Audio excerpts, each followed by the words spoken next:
Buenos días, amables televidentes. Aquí estamos de nuevo. Ya le dimos la vuelta al mundo, como dice una tía. Dando la vuelta al mundo. Ajá. Ya le dimos la vuelta al mundo y aquí estamos de nuevo. El mundo es ese giro que tiene cada 24 horas la rotación de la Tierra, que gira en su propio eje. Entonces me decía una señora, pero venga, si la Tierra se mueve, ¿y por qué la casa mía no aparece un día con la espalda hacia donde tiene enfrente ahora? Digo, mira, eso es física, yo no te lo voy a explicar, así que deja eso de ese largo. No, la razón es fundamental. La explicación es sencilla. El sol siempre está parado en el mismo sitio. Bueno, antes que hubo el pleito de los científicos y la iglesia, de que la iglesia pensaba que la Tierra era el centro del universo. No. El sol está parado en el mismo sitio y un día usted tiene el sol de este lado, lo tiene de frente y después lo tiene de este lado y después lo tiene en la espalda. Pero es por la rotación de la Tierra. Claro, porque la Tierra se está moviendo. No porque el sol se mueva. No, el sol sigue parado en el mismo sitio. Entonces, recuerda que Impulsimo, y todavía se mueve, de Galileo, Sí. Que estableció que la Tierra rotaba y que el sol siempre estaba fijo. De un atrevido, Galileo. Retire eso. Lo vamos a excomulgar. Bueno, y él tuvo que... ¿De verdad yo retiro eso? ¿Para que lo quemaran? Sí. Bueno, yo lo retiro. Pero aún se mueve. Pero casi inaudible, dijo, Impulsimo. Y todavía se mueve.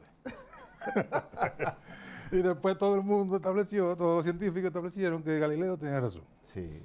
Por lo tanto, nosotros que estábamos ayer aquí, ya estamos 24 horas. Así es. Aquí de nuevo. Saludo a todos los amigos televidentes de Geopolítica en esta mañana hermosa del miércoles, el día más apreciado de la semana. Sí. Sí. Hoy es un día en el que usted puede degustar, disfrutar de un artículo importante, porque hoy se publica el artículo que Nelson escribe. Es importante que la gente lo pueda ver.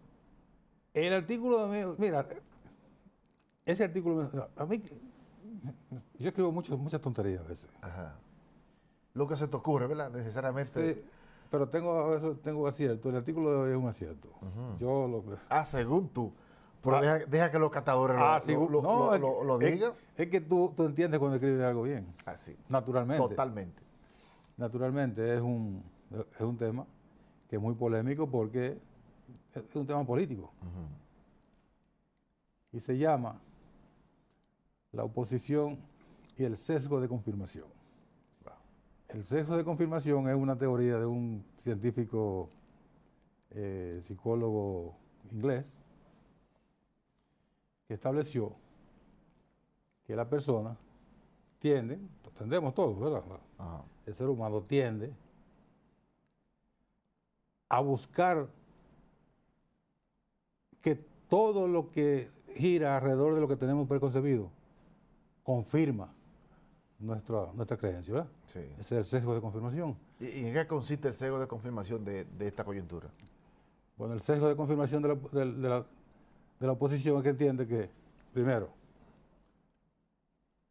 compraron cédulas y produjeron una abstención ficticia. Pero eso es un discurso. Ellos saben que eso no es verdad, que influye en nada. Es un sesgo de confirmación. Sí. Lo otro es que el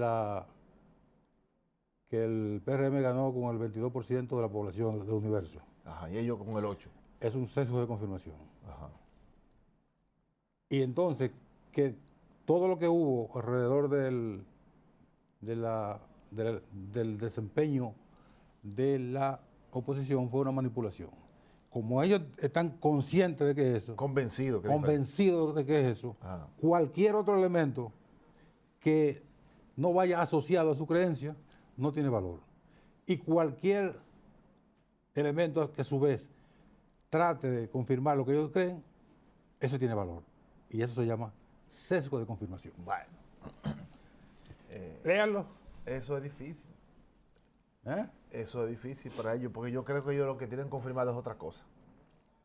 Y creo que su práctica, su ejercicio final, lo delata. Lo delata. Sí. Y al final yo digo que lamento mucho que mediante esa distorsión psicológica, en este caso una distorsión de un desenfoque de la realidad, va a repetir lo mismo en el 19 de mayo. Sí, no, eso es lo más lamentable. Porque ellos ya están, te repito, lo que están bien conforme, es decir, yo creo que ellos se rindieron, la oposición, lamentablemente. Y yo lo dije aquí en este programa. El hecho cierto de escoger cada uno de ellos un candidato hacia adentro de su partido, de cada uno de su partido, de su grupo, es mirar hacia adentro, es decir, ya no ven, o me imagino que tuvieron alguna iniciativa de escoger algún candidato fuera de las filas, tanto del PLD como Abel Martínez, que escogió a una militante del Comité Central del PLD internamente, a un cuadro de su partido, y Leonel Fernández, candidato presidencial de la Fuerza del Pueblo, escogió a una candidata que en un tiempo se trasladó al PLD, se fue del PLD para el PRM. Quiere decir que ambos partidos ¿Cómo del PLD para el PRM? Del PLD para Fuerza del Pueblo. No, ella no se puede. Ella nunca se fue. ¿Del PLD para la Fuerza del Pueblo? Nunca se fue. Reinaldo nunca se fue. No, Reinaldo no, pero ella sí. Tampoco. Bueno, tampoco. Estaba vinculada, es decir, si tú tienes un pastel, es decir, ellos están buscando votos dentro del mismo pastel del bochismo, claro, del PLDismo. Sí. Están convencidos de que no van a ganar las elecciones del país, porque todos juntos en minoría en el país. Pero entonces, si tú buscas hacia adentro, entonces no está buscando. ¿Por qué no buscaron de cualquier sector de la sociedad dominicana? Un deportista, un empresario, que sume otro sector.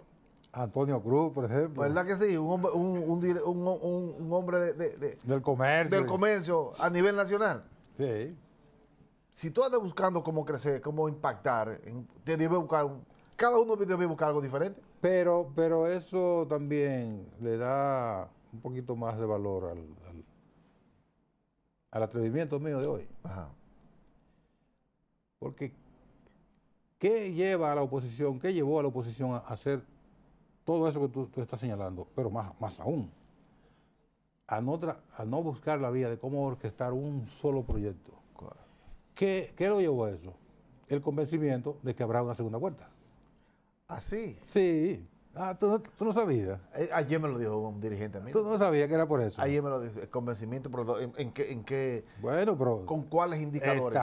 Y ahí vuelve ¿Con cuáles indicadores? Y ahí vuelve el sesgo de confirmación. Bueno. Están convencidos de que hay segunda vuelta, entonces como hay segunda vuelta, ¿por qué nosotros tenemos que diluir el esfuerzo unitario de una segunda vuelta en la primera? No, vamos a fortalecer cada una de las fuerzas. Como hay segunda vuelta, entonces metemos todo eso en una canasta y nos vamos a la segunda vuelta. Mira, yo para terminar... Y yo digo como la salsa, ¿y si no reencarno nada?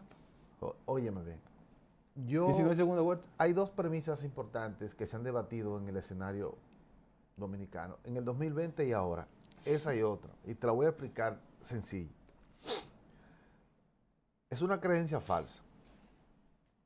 Porque lo que le conviene realmente no era la unidad. Lo que le convenía era ir separado. Para tener posibilidad de una segunda vuelta. Porque eso viene amarrado de dos cosas importantes. Primero, el PLD y la Fuerza del Pueblo creen que perdieron en 2020 por sus problemas internos en el PLD. Y no es verdad. Ayudó. Pero no es verdad. Eso no es lo fundamental. Pero ayudó. Y eso se traslada ahora. El problema no es interno tampoco. No es interno.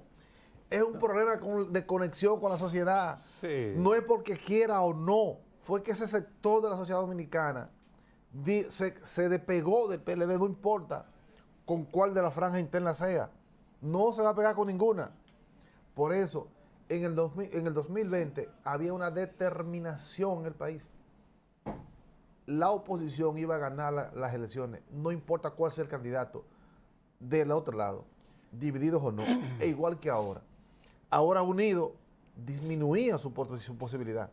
Su mayor posibilidad estaba realmente yendo separado para provocar una segunda vuelta, si existiera esa posibilidad, pero ya no existe. Bueno, de la lógica del multipartidismo o multipartidarismo, trabajar para una segunda vuelta tiene esa óptica.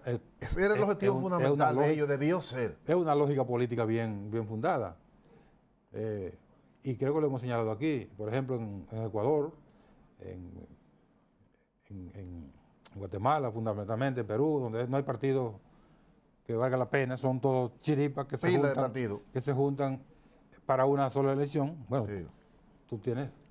tú trabajas para una segunda vuelta. Primero tú trabajas para que tú seas parte del balotaje. Claro. Porque se sabe que ninguno va a ganar. Pero en la República Dominicana, donde desde hace cualquier cantidad de años, hay una fuerza hegemónica, en su momento, claro, hegemónico el Partido Reformista durante 20 años.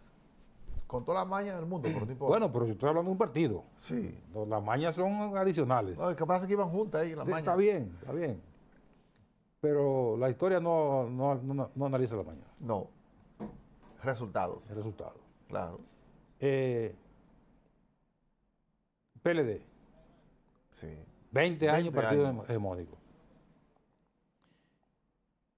Bueno, ahí se sabía que había un partido que ganaba en la primera vuelta o estaba muy cerca de ganar la primera vuelta. Y ocurrió que siempre ganó en primera vuelta. Sí. Por consiguiente, aquí solo ha habido una segunda vuelta. Y fue la primera vez que se implementó. La primera vuelta. Y ahí hubo un factor muy importante, que fue, no importante, ¿no? Un factor que fue determinante. Sí. Se llamó Joaquín Balaguer. Sí. Si Joaquín Balaguer hubiese dejado que su partido reformista se manejara con su candidato, probablemente no hubiera habido una segunda vuelta. Probablemente... ¿Por qué hubo una segunda vuelta? Porque Leonel Fernández sacó 39% y Jacinto Peinado sacó un 14%. 13.6. Entonces ahí hubo una segunda vuelta. Sí. Si el Partido Reformista se maneja frente a su candidato, el doctor Balaguer lo deja que se maneje frente a su candidato, probablemente el doctor Peña Gómez, que le faltó 2 puntos y pico para ganar la primera vuelta, hubiese ganado. Claro. El factor Balaguer. Porque el reformismo de hecho le sacó la alfombra a Peinado y se mudó para Leonel Fernández. En primera vuelta, no en segunda vuelta. Entonces, como Balaguer no estaba en el escenario como candidato, sí estaba gravitando, porque bueno, el presidente y ya. Los reformistas, muchos que se identificaban con Peña Gómez, no lo pudieron hacer en primera vuelta. Porque, bueno, con Balaguer y además presidente. Sí. Un viejo mañoso y con los juegos tan pesados que tenía. Sí, sí. Entonces esa gente se cuidó mucho. Se inclinó hacia el doctor Leonel Fernández. Por esa y otras razones hubo aquí la única segunda vuelta que había. En el 2012 se dio una... en el año 2000 hubo esa posibilidad, pero matemáticamente era inviable.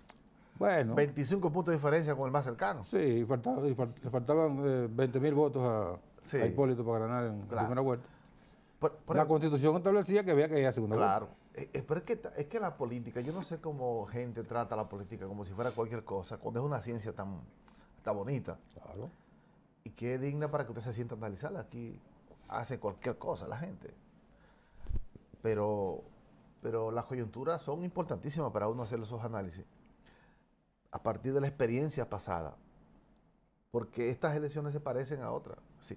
Si tú buscas en los escenarios políticos, y es el elemento fundamental, aquí ha habido confrontaciones en elecciones, en otras el resultado se ve de lejos.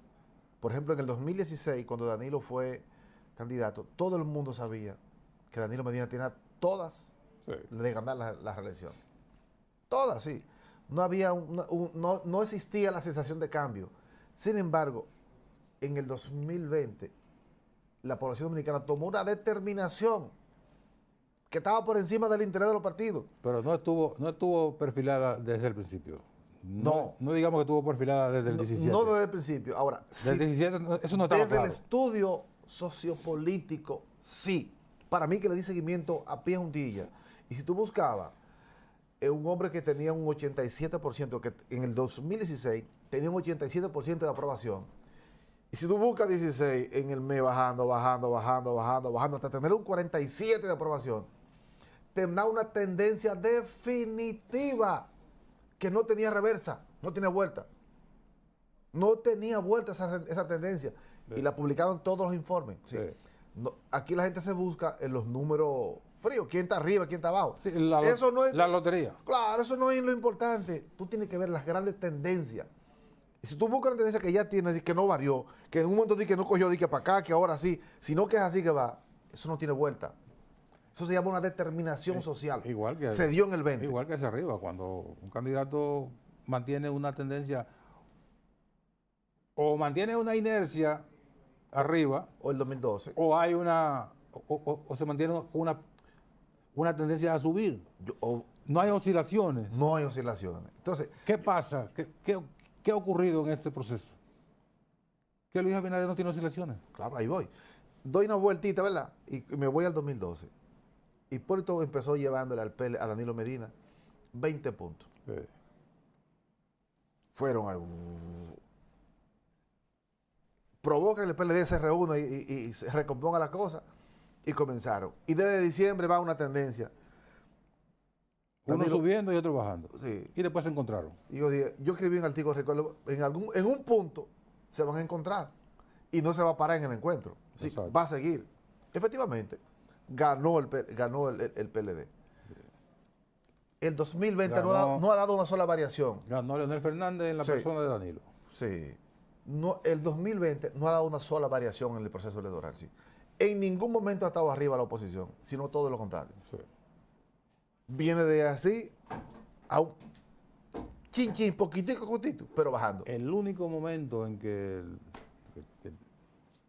está ahí, lo tengo, no he votado el informe, lo tengo ahí guardado, en que Luis Abinader bajó a 38%.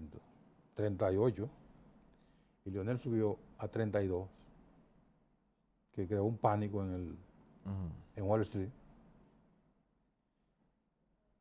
¿Ustedes recuerdan aquella tanda de apagones que hubo entre marzo y mayo del año 2022? Sí. Estoy hablando del 22. Sí, sí, como que regresar, digo, ¿y qué es esto? Sí, en el 22, una tanda de apagones que no había energía. Sí.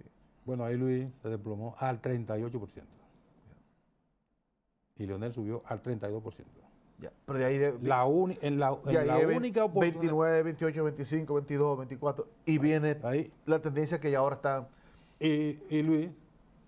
Para arriba. Siempre. Yo digo, si no hay un fenómeno, y no creo que en 40 días que falta para las elecciones, que cambie, que voltee la torta por todos lados, fenómeno social. No, tiene que ser una pataleta. Entonces, no todos los indicadores, las grandes tendencias, dicen cuál será el resultado. Claro.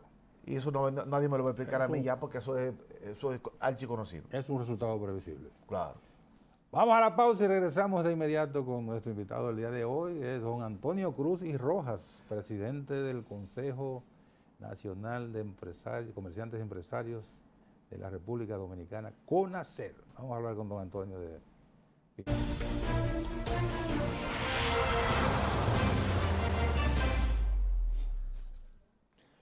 Bueno, aquí estamos en la compañía siempre grata de don Antonio Cruz y Rojas, como dijimos, presidente del Consejo Nacional de Comerciantes y Empresarios de la República Dominicana, CONACER. CONACER. Que maneja el sector de MIPYMES, tanto en la parte de comercio como en el formativo.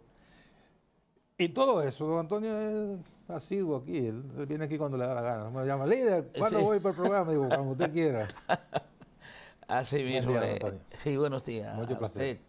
y a toda la audiencia nacional. Leandro, yo vengo hace mucho tiempo en este programa Geopolítica, porque yo recuerdo que antes estábamos en otro canal, y hace rato. Era en la tarde, era Buenas Tardes América. Sí, Buenas Tardes América. Leandro tuvo que salir porque tiene una actividad de su trabajo, entonces... Sí, no, y yo sé que él sabe que usted es capaz de sacarme todas las informaciones que usted quiera. Sacar el jugo. Bueno, el jugo con tu semilla. Explíquele a la audiencia, don Antonio, porque a uno no le da mucho seguimiento a este tema de comercio porque no es el área de uno, pero como periodista y para tener información, y uno se hace eco de la opinión de la gente. Sí. Hace un tiempo se lanzó el llamado del conuco al... el programa del campo al colmado. Del campo a comer, del campo al colmado. Debieron ponerle del conuco al colmado. Sí. ¿Pero en qué quedó eso? No, eso está funcionando. Hasta ahora hay un equipo de personas trabajando ahí. Ricardo Rosario. Pero escúcheme, para que redondee lo que usted está diciendo, el grupo que está trabajando, y después me dice cuál ha sido el impacto de eso. Mire, bueno, como le decía, hay una representación, no la totalidad, una representación del comercio que está trabajando ahí, unido al Banco Agrícola y al Ministerio de Agricultura. Implementaron el programa A Comer del Campo al Colmado, cuya estrategia es comprarle directamente al productor para que el producto venga a una central de abasto y ahí puedan comprar los diferentes negocios, sobre todo el sector de las MIPYME de servicios esenciales, le hace colmados, minimarket, almacenes, supermercados, etcétera. Y hasta ahora el programa está caminando. No obstante, dentro de lo que fue el proceso, crearon lo que se llama una cooperativa, que se llama Cooperativa de Productores Agropecuarios y Comerciantes de Rayita. En ese sentido, el programa ha estado funcionando. Iniciaron con algunas dificultades, ya se han ido organizando porque dentro de la marcha se va generando el proceso de organización, porque si usted no sabe, de la única manera que usted puede aprender es intentándolo, cometiendo errores y corrigiendo entonces los errores. Sí. En ese sentido, el programa está caminando, no quizás a plenitud como se quisiera, porque también es un programa nuevo, requiere de muchos recursos, requiere de un programa de educación donde el interés se compense con lo que son las necesidades de los consumidores, en el sentido de que la idea es que el producto llegue más barato al consumidor final. ¿Y el impacto cuál ha sido? Hasta ahora el impacto, quizá en el consumidor no se ha sentido tanto, porque ha hecho falta, hasta donde yo he podido evaluar, ha hecho falta la parte más importante, que es la educación. O sea, educar a ese colmado que la idea de venderle más barato no es para que obtenga más beneficio, sino para que llegue realmente al consumidor final, que independientemente de lo que queramos decir, los colmados ocupan una esfera del mercado donde hay una gran cantidad de personas de bajos recursos económicos. Y eso es lo que ha querido implementar el presidente de la República, que todavía no se ha producido el efecto como tal, pero sí que en su momento sabemos que va a llegar. Pero se está trabajando con eso. ¿El eslabón más bajo de la cadena de valor? El eslabón más bajo de la cadena de valor. Hay un factor que es determinante, que es bueno tomar en cuenta. La mayoría de los productos que hasta ahora el programa comenzó con unos 16 productos del agro, y eso hasta ahora se ha venido implementando. Desde luego, hasta ahora están en 2 o 3 puntos todavía, porque comenzando.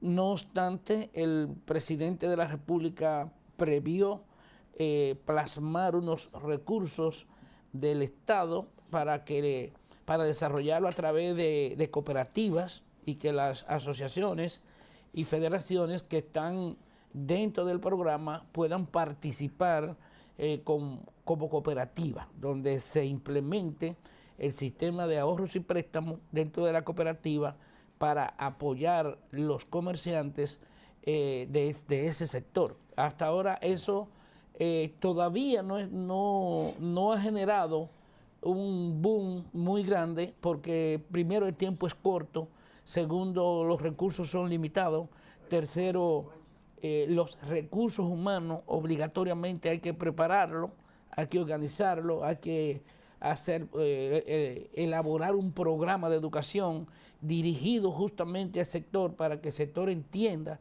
que real y efectivamente el interés es que el consumidor final sienta que usted como parte de ese programa está aplicando la política que ha sido implementada o la estrategia que se ha elaborado con esos fines. Pero todavía no me ha respondido plenamente el impacto. Yo, por ejemplo, yo tenía la idea de que como parte de la logística iba a haber camioncitos que dijeran del campo a comer, del campo al colmado. Y yo no lo he visto, entonces. Sí, lo que pasa es, como le dije, el impacto no es muy grande y no se siente mucho, porque decir, por ejemplo, que usted tiene en el país 65,000, 70,000 colmados, por ejemplo, y comenzar con un programa con 50, 60 millones de pesos, el dinero no da para eso. O sea, en los sectores donde se ha implementado, donde ha comenzado, ellos comenzaron como con unos 8 o 10 camioncitos, o sea, no es una flotilla de camiones. También a ellos les ha faltado abrirse hacia afuera, escuchar otras opiniones, porque a veces la gente nos cerramos y hacemos un proyecto y creemos que ese proyecto no se le puede introducir nuevas ideas, no se le pueden introducir cambios favorables internos. Por ejemplo, en el caso nuestro, nosotros le hemos ofertado al programa la ampliación del programa, desarrollando un programa social, porque por ejemplo, las federaciones son ONG, son organizaciones sin fines de lucro. Las cooperativas no son ONG, pero operan bajo una ley. ¿Son mutualistas? Son mutualistas. Y aparte de eso, están dirigidas a un sector de bajo niveles económicos, con facilidades y mecanismos que le permiten accesar a crédito, porque las cooperativas desempeñan un gran papel dentro de la sociedad, de esa sociedad de bajos recursos económicos, en el sentido de que la ley le permite darle ciertas facilidades al socio de la cooperativa, porque también las cooperativas tienen una exigencia dentro de sus requisitos. Hay que ser socio. Que para usted poder lograr participar de la actividad de la cooperativa, obligatoriamente tiene que hacerse socio de la cooperativa. Sí. Usted tiene que tener una inversión dentro de la cooperativa que le permita esa inversión, usted participar de los recursos que ofrece la cooperativa. Sí. En ese sentido, nosotros,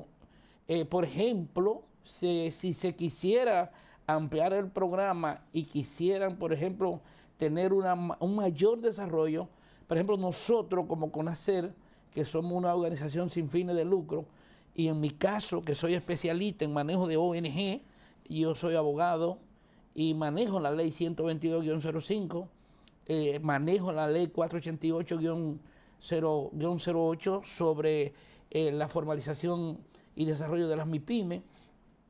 Si por ejemplo, el Estado y se abre un poquito el proceso, nosotros como institución, conjuntamente con el Estado y ya el programa que ya está la idea y que ya está en el mercado, nosotros podemos gestionar 50, 60, 100 camiones donados por instituciones internacionales que tienen facilidades para eso. Pero hay que manejarlo y hay que presentarle una propuesta socioeconómica donde vaya incluido que el interés principal no es exactamente favorecer que las MIPYMES se hagan más ricas o que las MIPYMES tengan mayores capacidades económicas, sino que los consumidores finales tengan un mayor impacto social. Sí. Entonces, pero eso hay que hacer un programa con toda una ruta crítica, un programa donde usted, en principio, el programa se vea que es joven y que también usted vaya aplicando el programa en la medida de la madurez.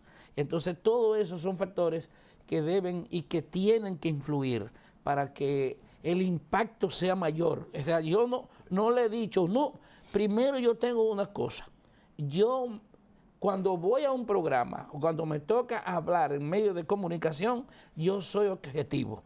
Lo que está bien, digo que está bien, pero no soy emocionante. Aparte de eso, yo tengo un problema que yo no sé si ha sido bueno o ha sido malo, que yo nunca he entrado en la vida política. Yo he sido siempre un defensor de mi sector, a cambio de no es que no le pida al Estado. Por ejemplo, en el día de ayer nosotros hicimos una publicación, Conacer, hablando de la importancia que tiene la formalización de las MIPYMES, las ventajas que tiene el Estado y la ventaja que tiene el sector privado con la formalización de las MIPYMES. Sí. Por ejemplo, usted dirá, bueno, pero que usted tiene ahí el Ministerio de Industria, Comercio y MIPYME y que es la que está encargada del manejo del proyecto de la política social de las MIPYMES, pero no, el proceso de formalización no debe ser una voluntad suya,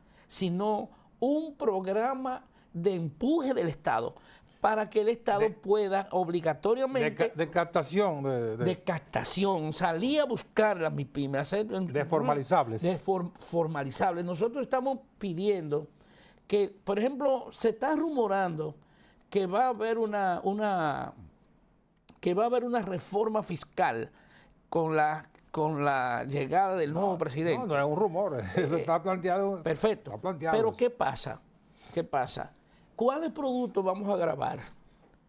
Por ejemplo, ¿cuál es el poder adquisitivo de la gente? Porque independientemente de lo que hagamos, la reforma fiscal termina en manos de los consumidores. Los consumidores son los que van a pagar los impuestos. Al final, aquí lo que más se grava es el consumo. El consumo, pero hay un factor. Al día de hoy, por ejemplo, nosotros podemos decir, bueno, el 68% de los impuestos directos los pagan los consumidores.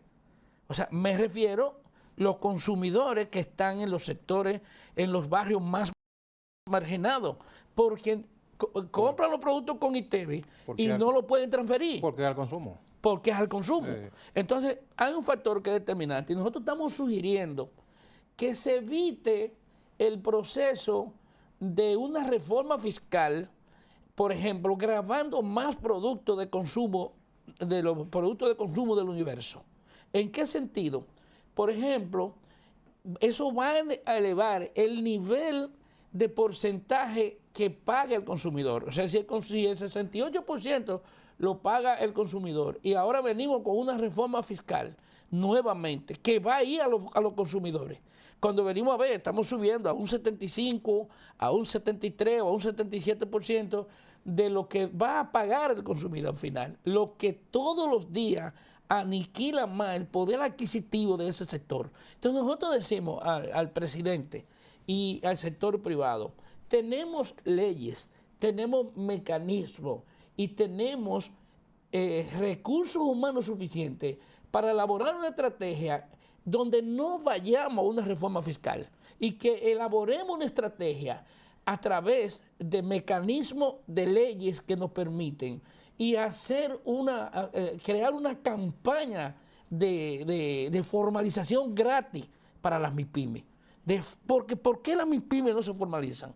¿Cuáles son las razones por qué no se formalizan? Bueno, entonces usted tiene... hay que pagar 4,000 y pico en ONAPI, qué sé yo cuánto por aquí. Sí, pero el problema no es exactamente eso.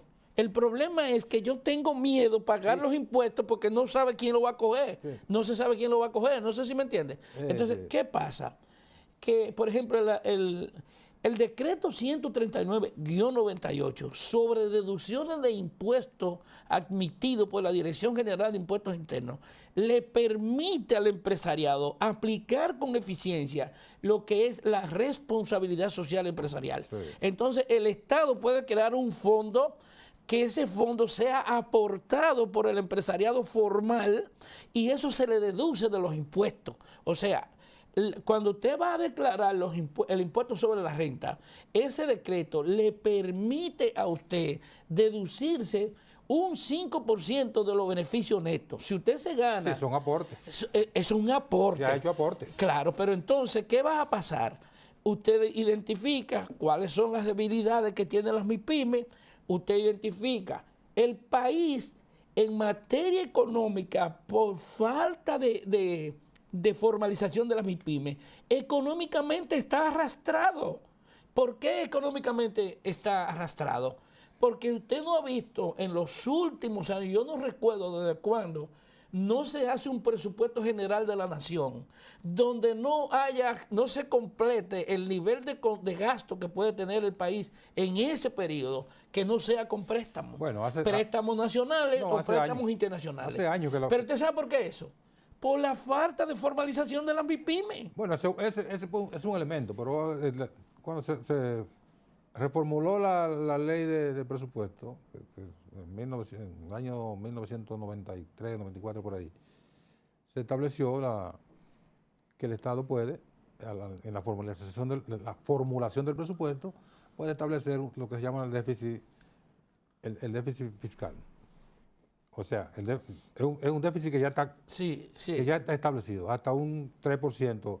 Y por eso está establecido en el presupuesto, están establecidos los ingresos internos y la financiación externa. Pero ¿por qué seguimos sobre la línea de la financiación, de financiamiento? Porque yo estoy de acuerdo. Bueno, porque el Estado no tiene la capacidad de captar todos los recursos que necesita. No los tiene porque no hay una campaña dirigida a la formalización de las MIPYME. Si usted dice, por ejemplo, las MIPYME son el motor económico del mundo. ¿Usted me entiende? En todos los sitios del mundo, las MIPYME son el motor económico de los gobernantes. Eso sí. Entonces, ¿qué pasa? Si usted dice, por ejemplo, ¿cuántas MIPYME? El 81% de las MIPYME no tiene vivienda propia. El 85% no tiene seguro médico familiar. Usted ve, por ejemplo, que el Estado acá, cuando llegó Luis Abinader al poder, felicito la idea, se decretó un programa para llevar 2 millones de personas a la seguridad social. Al seguro a la seguridad social y se hizo gratis. Entonces, ¿cuándo se ha implementado un programa para que las MIPYME, por ejemplo, vayan a ese proceso? Entonces, podemos decir lo siguiente. El gobierno puede decir, yo voy a crear el mecanismo para un proyecto de vivienda dirigido a las MIPYME, con las condiciones que se tiene que formalizar. Tú quieres un programa de seguro médico familiar. ¿Usted sabe lo que significa el dueño de una MIPYME con una familia de 5 o 7 personas que se enferme uno, se enferme en la cabeza principal, sin un seguro? Se descalabra. Se descalabra. Entonces, vamos entonces a decir, mira, tenemos un programa para asegurar el sector de las MIPYME y un programa para que las MIPYME puedan obtener en una alianza público-privada, a través de un fideicomiso, que tengan su vivienda propia. Pero estos son los requisitos. Por ejemplo, estos son los requisitos. ¿Por qué las MIPYME, por qué tan alto el número de MIPYME sin vivienda propia? Porque no tienen el poder económico para dar el inicial de una casa, de una vivienda, ¿me entiendes?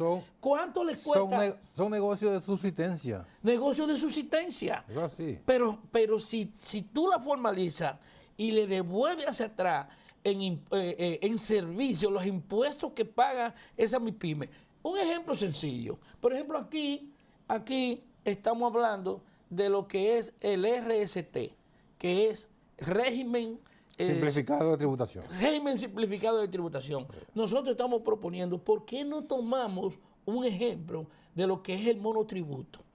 El monotributo, la MIPYME va a pagar una sola cuota y ese dinero va a ir a dos ventanillas. Una que va a ir al pago de los impuestos y otra que vaya a una reserva para esa MIPYME para que tenga su jubilación al momento de tener una edad ya X. Pero no sé si usted me entiende, con el monotributo. Pero el RST, que vendría siendo una especie también de RST, pero el RST es para personas físicas. No, exactamente, pero hay otra cosa.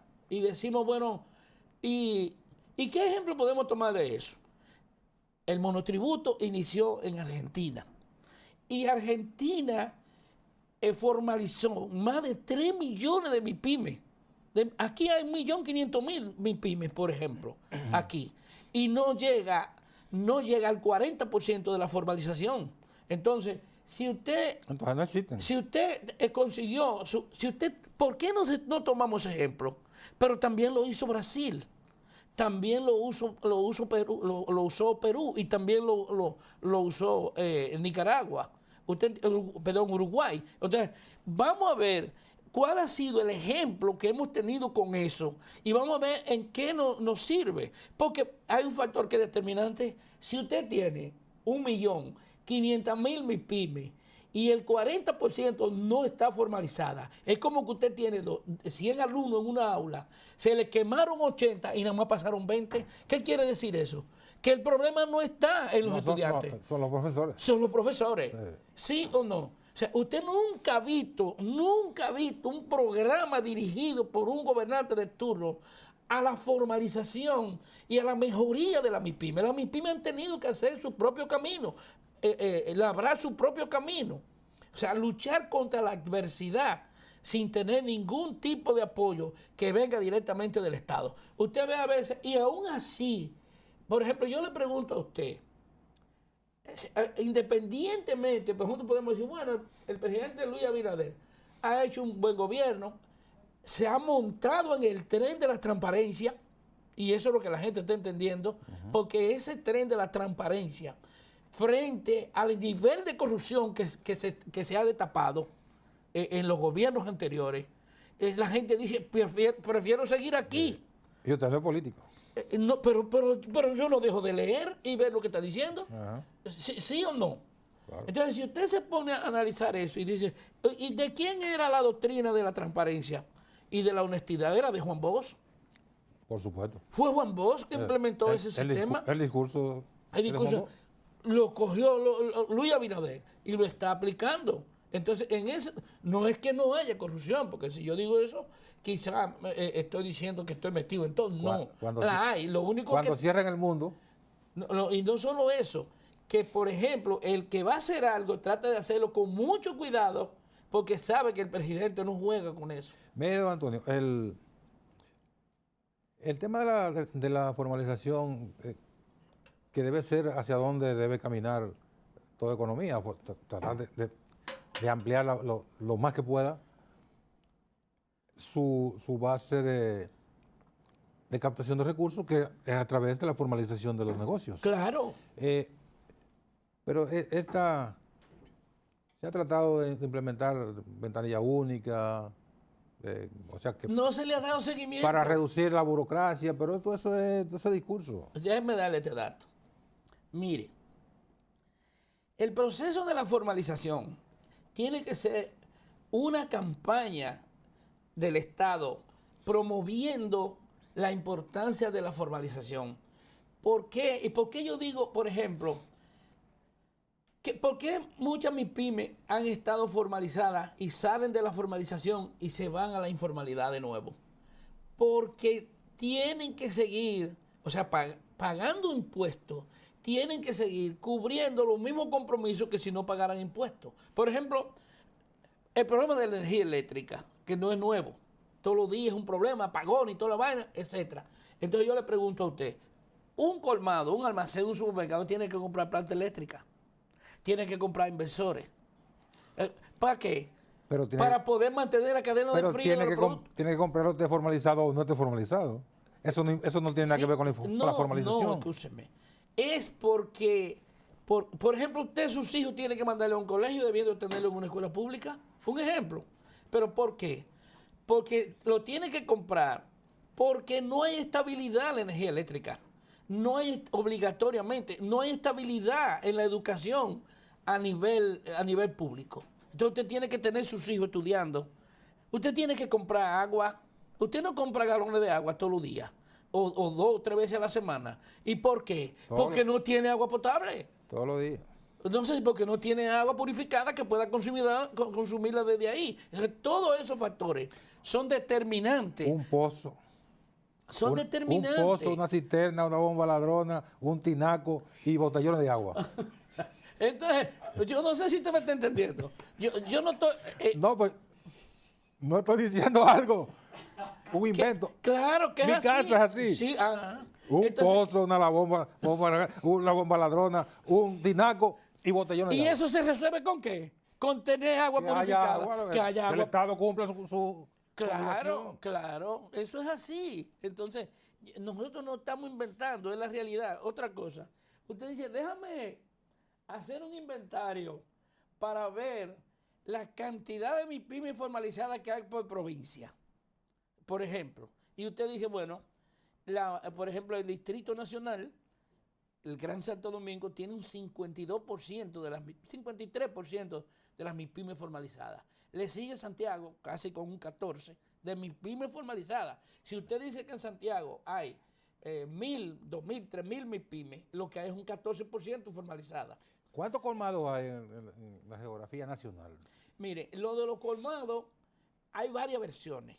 Por ejemplo, si usted se va por la línea de los que distribuyen cerveza, esos tienen una lista de colmados. Si se va por la línea de venta de jugo, tienen otra lista. Si se va por la lista de líneas de empresas que venden leche en polvo y que lo hacen a través de rancheros, también tienen otra lista. Pero realmente... Pero donde hay un colmado, Antonio, venden cerveza, venden jugo, venden leche. Pero le doy este dato.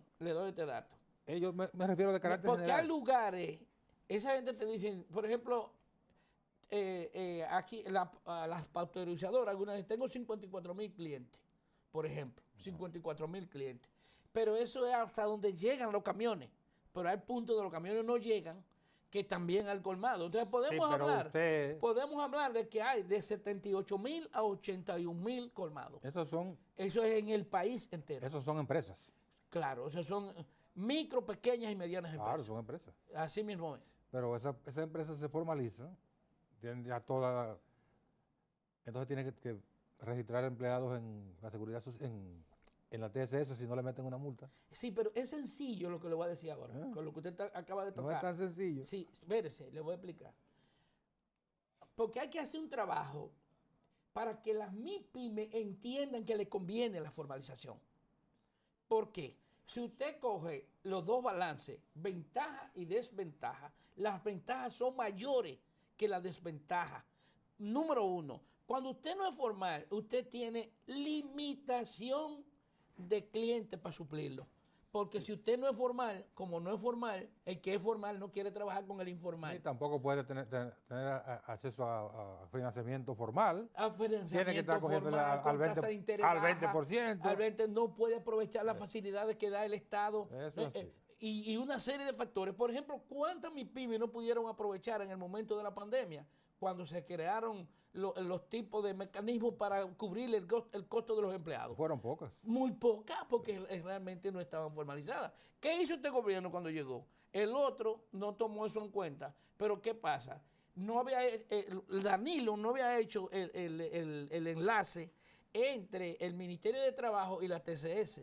Y entonces el gobierno de Danilo pagaba porque usted estaba en el Ministerio de Trabajo, pero no estaba en la TCS. Entonces cuando Luis Abinader llegó, abrazó la TCS y el Ministerio de Trabajo. Para usted poder recibir ese apoyo tenía que estar en el Ministerio de Trabajo y registrado en la TCS. Pero parecía un asunto tan elemental. ¿Por qué no se hizo? Porque el Ministerio de Trabajo debe estar pendiente de todos los niveles laborales que hay. Claro.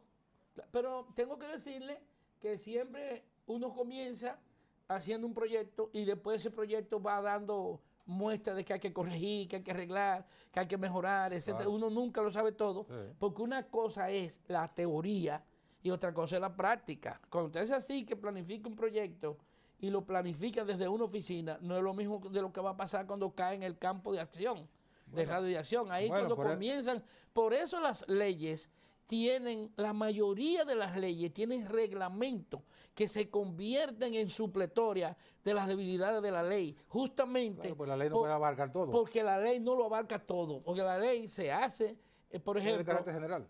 Claro, no, y que se hace en oficina a nivel del Congreso, y después cuando sale al campo, entonces comienza la ley a sentir debilidad, y ahí es que viene el reglamento para suplir la necesidad de la ley. Por eso cuando preparamos un proyecto de inversión le metemos 15% de imprevisto. Exactamente. Y ahí nos quedamos y cubrimos cualquier diferencia. Las eventualidades. Exactamente. Gracias, don Antonio.